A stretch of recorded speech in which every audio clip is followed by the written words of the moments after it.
పూరా local. Welcome to Poora local. This is Bharathi. వాళ్ళ వార్తాపత్రికలోని ప్రధాన వార్తలు చూద్దాం.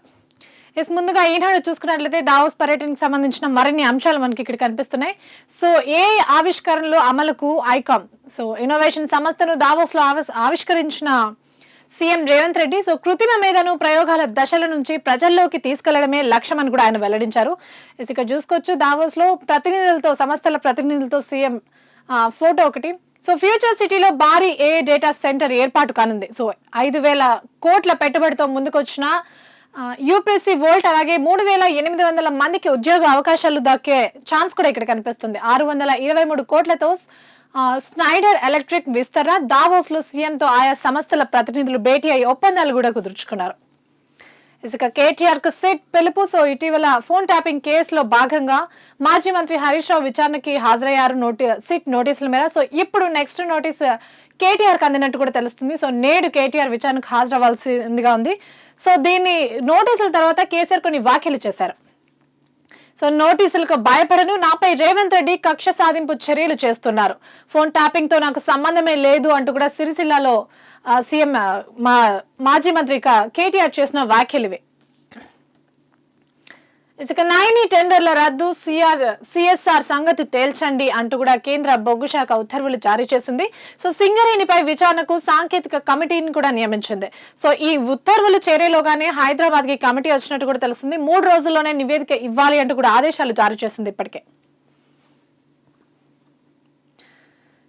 ఆంధ్రజ్యోతిలో కూడా ప్రధానంగా దావోస్ పర్యటనకి సంబంధించిన అంశాలే కనిపిస్తున్నాయి. సో పరస్పర సహకారంతోనే ఇరు రాష్ట్రాల అభివృద్ధి జరుగుతుంది అంటూ కూడా ఏపీ ఐటీ శాఖ మంత్రి నారా లోకేష్ అలాగే సీఎం రేవంత్ రెడ్డి భేటీ అయ్యారు. సో దావోస్ లో సీఎంతో ఏపీ మంత్రి లోకేష్ భేటీ.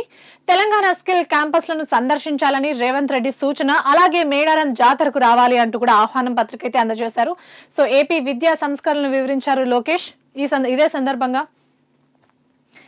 ఫ్యూచర్ సిటీలో 100 మెగావాట్లు ఏ డేటా సెంటర్ ఏర్పాటు కానుంది. 5,000 కోట్ల పెట్టుబడులు, 4,000 మందికి ఉపాధి దక్కే అవకాశాలు కూడా కనిపిస్తున్నాయి. దావోస్ లో యూపీఎస్సీ వోల్ట్ తో రాష్ట్ర ప్రభుత్వం ఒప్పందాలు కూడా కుదుర్చుకుంది. తెలంగాణ రైజింగ్ 2047 విజన్ కు WEF మద్దతు కూడా లభించింది. సో సీఎం రేవంత్ రెడ్డితో WEF చీఫ్ జెర్మీ జెర్క్సన్ భేటీ కూడా అయ్యారు. రాష్ట్ర ఆర్థిక అభివృద్ధికి కలిసి పనిచేస్తాము అంటూ కూడా ఆయన స్పష్టం చేశారు. సో 623 కోట్ల పెట్టుబడితో స్నైడర్ ఎలక్ట్రిక్ యూనిట్ల విస్తరణ కూడా ఏర్పాట్లు జరుగుతున్నాయి. మీడియాకు పోలీసుల బ్రీఫింగ్ పై నియంత్రణ అవసరం. సో ఈ క్రిమినల్ కేసులు ఏవైతే ఉంటాయో దానికి సంబంధించి సుప్రీంకోర్టు అన్ని దేశాలకు కొన్ని ఆదేశాలు అలాగే సూచనలు కూడా జారీ చేసింది. అవేంటో ఇక్కడ చూద్దాం. సో క్రిమినల్ కేసుల దర్యాప్తుపై విలేకరులకు వివరాలు ఇవ్వడంలో నియంత్రణ లేకుండా పోయింది అంటూ కూడా ఆయా రాష్ట్రాల మీద అయితే మండిపడింది సుప్రీంకోర్టు. అంతేకాకుండా నియంత్రణ పాటించాలి అంటూ కూడా పలు సూచనలు చేసింది. సో దీనిపై నిర్దిష్ట విధానాలను రూపొందించాలి, రూల్స్ అండ్ రెగ్యులేషన్స్ విధంగానే ముందుకెళ్లాలి అంటూ కూడా అన్ని రాష్ట్రాలకు సుప్రీం స్పష్టం చేసింది. మందు బాబులపై ఉక్కుపాదం. మద్యం తాగి పట్టుబడితే జైలు జరిమానా మాత్రమే ఇప్పటి వరకు ఉన్న పనిష్మెంట్. సో ఇప్పుడు అంతకు మించి ముందుకెళ్లే అవకాశాలు కనిపిస్తున్నాయి. సో వారి ఆఫీసులకు ఎవరైతే పట్టుబడతారో వారి ఆఫీసులకు కాలేజీలకు లేఖలు పంపే అవకాశాలు కూడా కనిపిస్తున్నాయి. అంతేకాకుండా ఇదే విషయాన్ని హైదరాబాద్ జాయింట్ కమిషనర్ హెచ్చరికల రూపంలో జారీ చేశారు. So new year drunk and drive లో పట్టుబడ్డ 270 మందికి జైలు శిక్ష కూడా పడింది. ఇటీవల కాలంలో ప్రభుత్వం ఒక అంశం మీద దృష్టి పెట్టి దాన్ని ఒక కోణంలోకి తీసుకొచ్చిన విషయం తెలిసిందే. సో ఇంతకీ అదేంటంటే హైదరాబాద్ లో ఉన్న ముఖ్యంగా గ్రేటర్ లో కానీ రాష్ట్ర వ్యాప్తంగా కానీ ప్రభుత్వ కార్యకలాపాలు ఏవైతే అద్దె భవనాల్లో కొనసాగుతున్నాయో వాటిని ప్రభుత్వ కార్యాలయాలకు షిఫ్ట్ చేసే విధంగా కొన్ని చర్యలు తీసుకుంది. దీనికి కారణం ప్రధానంగా అద్దె కట్టడమే, అద్దె నిధులే ఎక్కువ అవుతున్నాయని ప్రభుత్వం దృష్టికి వెళ్లడంతో సో ఈ నిర్ణయం తీసుకుంది. సో ఇప్పుడు అద్దె భవనాల్లో ఉన్న ప్రభుత్వ కార్యకలాపాలు ఏవైతే ఉన్నాయో అవన్నీ ఇప్పుడు ప్రభుత్వ భవనాలకి షిఫ్ట్ అవుతున్నట్టు కూడా తెలుస్తుంది. హైదరాబాద్ లో అద్దె భవనాల్లో ఉంటున్న ప్రభుత్వ కార్యాలయాలకు సర్కార్ భవంతులో చోటు దక్కింది. 39 విభాగాలకు 3.55 లక్షల అడుగుల స్థలం. సో వాణిజ్య పన్నుల విభాగానికి 1,95,500 చదరపు అడుగులు లభించింది. సో పలు స్థలాల కేటాయింపులపై గందరగోళం నెలకొన్నట్టు కూడా తెలుస్తుంది. సో ఐటీ శాఖకు చెందిన టీ హబ్ కు న్యాక్ భవనంలో చోటు లభించింది. సో టీ హబ్ లో సబ్ రిజిస్టర్ కార్యాలయం కూడా స్థలం లభించింది. సో ఇంకా మిగిలిన వాటికి కూడా ముందస్తు చర్యలు తీసుకునే అవకాశాలు కూడా కనిపిస్తున్నాయి.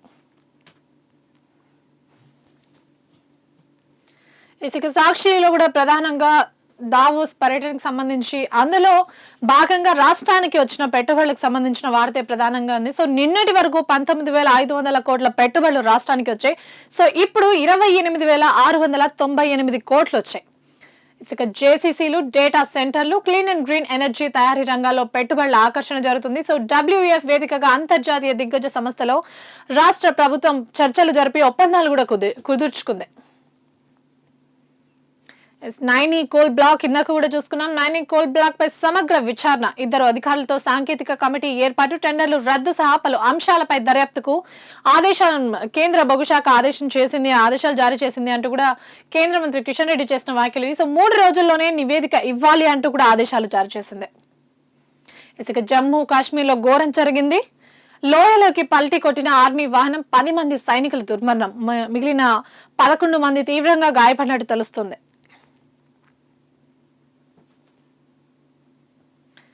ఇక వెలుగులో ప్రధానంగా చూసుకుంటే జార్ఖండ్ లో ఎన్కౌంటర్, 15 మంది మావోయిస్టులు మృతి.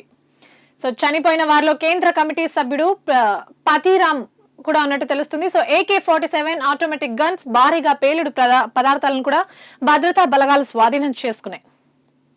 ఫోన్ ట్యాపింగ్ కేసుకు సంబంధించి ఇందాక చూసుకున్నాం.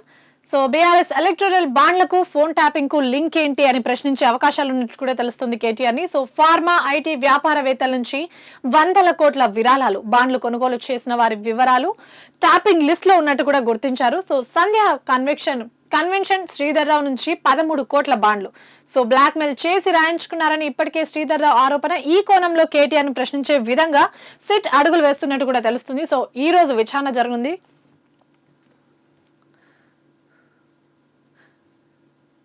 ఇక డిజిటల్ బడ్జెట్, సో రాష్ట్ర ఆర్థిక నిర్వహణలో పారదర్శకతను పెంచుకోవడంతో పాటు ఈ నిధుల విడుదలలో ఏదైతే గందరగోళం జరుగుతుందో, సో ఈ గందరగోళానికి చెక్ పెట్టే విధంగా ప్రభుత్వం ఆలోచిస్తుంది.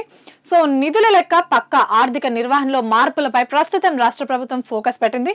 సో శాఖలు, పథకాల వారీగా నిధుల కదలికపై ప్రత్యేక డాష్ బోర్డ్ ను ఏర్పాటు చేయనుంది. సో ఒక్క క్లిక్ తో కేటాయింపులు, నిధుల విడుదల, అలాగే పెండింగ్ వివరాలు కూడా తెలుసుకునే విధంగా చర్యలు జరుగుతున్నాయి. సో గ్రీన్ ఛానల్ స్కీమ్ కు ఆటంకం లేకుండా ఫండ్స్ రిలీజ్ కానున్నాయి. సో ఆర్థిక శాఖ ప్రతిపాదనలు, నిధుల గందరగోళానికి ఇది చెక్ అని కూడా చెప్పొచ్చు.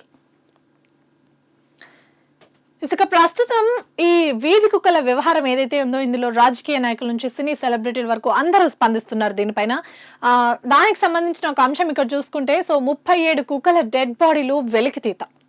సో ఆచారంలో 2 చోట్ల జేసీబీలతో తవ్వకాలు, అక్కడే పోస్ట్ మార్టం చేసిన సిబ్బంది. సో నిర్మల్ జిల్లాలోనూ దారుణం, 150 కుక్కలకు విషపు ఇంజెక్షన్లు ఇచ్చినట్టు గుర్తించారు అధికారులు. EU టారిఫ్లపై ట్రంప్ వెనుతిరిగినట్టు కూడా తెలుస్తుంది. So NATO secretary general mark తో ఆయన భేటీ అయ్యారు. ఆర్టిక్ భద్రతపై కూడా ఒప్పందాలు జరిగాయి. నేను డిక్టేటర్ని, కొన్నిసార్లు అవసరం ఉంటుంది అంటూ కూడా ఆయన కామెంట్ చేశారు. సో గ్రీన్లాండ్ స్వాధీనానికి బల ప్రయోగం చేయము అంటూ కూడా మరోసారి ట్రంప్ స్పష్టం చేశారు. ఇందాక చూసుకున్నాం, లోయలో పడ్డ ఆర్మీ వాహనం, 10 మంది జవాన్లు మృతి చెందారు. సో మరో 11 మందికి గాయాలు. యాంటీ టెర్రర్ ఆపరేషన్ కోసం వెళ్తుండగా ఈ దారుణం చోటు చేసుకుంది. సో జమ్మూ కాశ్మీర్ లోని డోడా జిల్లాలో ఈ ఘటన జరిగింది. ఇవి వాటి వార్తాపత్రికలోని ప్రధాన వార్తలు. మరిన్ని వార్తలతో మళ్ళీ కలుద్దాం. చూస్తూనే ఉండండి పూరా లోకల్.